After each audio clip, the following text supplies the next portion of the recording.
క్రైస్తవులుగా మారితే రిజర్వేషన్లు అప్లై కావు. అంతేకాదు క్రైస్తవంలోకి మారిన తర్వాత ఎస్సీ ఎస్టీ చట్టం కూడా ఆ ఎస్సీలకి ఎస్టీలకి వర్తించదు అని చెప్పి తాజాగా సుప్రీంకోర్టు తీర్పు చెప్పింది. ఇందులో ఆసక్తికరమైన అంశం ఏంటంటే ఈ కేసు ఆంధ్రప్రదేశ్కి సంబంధించిందే. విషయం ఏంటంటే బాపట్ల జిల్లా పిట్టలవానిపాలెం అనే గ్రామంలో ఒక పాస్టర్ గారు, ఆయన పేరు చింతాడ ఆనంద్, ఆయన ఒక చర్చి అక్కడ పెట్టుకున్నాడు. దాని మీద గ్రామంలో ఉన్నటువంటి అక్కల రామిరెడ్డి ఆయనతో పాటు ఇతర స్థానికులు అభ్యంతరం తెలిపారట. నువ్వు ఎటువంటి అనుమతులు లేకుండా ఇక్కడ చర్చి పెట్టావు అని. వాళ్ళిద్దరి మధ్య ఏదో గొడవ అయింది. ఆ గొడవలో భాగంగా ఈ పాస్టర్ చింతాడ ఆనంద్ గారు వాళ్ళందరి మీద ఎస్సీ ఎస్టీ అట్రాసిటీ నిరోధక చట్టం కింద కేసు పెట్టారు. పోలీసులు కేసు నమోదు చేశారు. నమోదు చేసి విచారణ కూడా చేస్తున్నారు.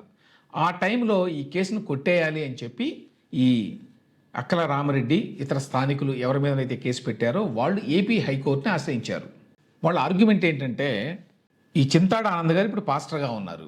ఈ గొడవ కూడా చర్చికి సంబంధించింది కాబట్టి ఆయన క్రైస్తవుడు అయిన తర్వాత రాజ్యాంగం ప్రకారం వాళ్ళకి ఎస్సీ ఎస్టీలకి లభించేటువంటి రక్షణలు ఏవీ లభించవు అనేది వాళ్ళ వాదన. ఆయన పుట్టుకతో హిందూ అయినప్పటికీ ఎస్సీ అయినప్పటికీ ఆయన క్రైస్తవంలోకి మారాడు కాబట్టి ఆయన వాటిని అప్లై చేసుకోవడానికి వీల్లేదు అనేది వాళ్ళ వాదన కోర్టులో. అప్పుడు ఏపీ హైకోర్టు అవును, ఎవరైతే క్రైస్తవంలోకి మారతారో వాళ్ళకి ఎస్సీ ఎస్టీ అత్యాచారాల నిరోధక చట్టం కింద కేసులు పెట్టేటువంటి హక్కు ఉండదు అని చెప్పి తీర్పిచ్చింది. దాని మీద ఈ పాస్టర్ గారు సుప్రీంకోర్టుకి వెళ్ళారు. సో సుప్రీంకోర్టులో తాజాగా వచ్చింది తీర్పు. సుప్రీంకోర్టులో న్యాయమూర్తులు జస్టిస్ పీకే మిశ్రా, జస్టిస్ అంజారియా ధర్మాసనం అట. వీళ్ళు ఏపీ హైకోర్టు తీర్పుని సమర్థించారు. సమర్థించి ఏమన్నారంటే హిందూ, బౌద్ధ, సిక్కు మతాల్లో ఉన్న వాళ్ళకి మాత్రమే ఈ ఎస్సీ హోదా వర్తిస్తుంది.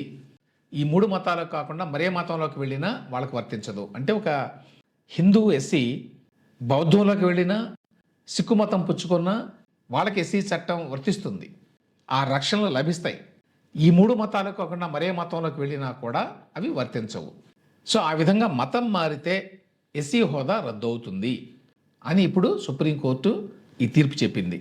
కాబట్టి క్రైస్తవ మతంలోకి మారిన వాళ్ళకి ఎస్సీ ఎస్టీ చట్టం కింద రక్షణ ఉండదు అనేది కోర్టు తీర్పు.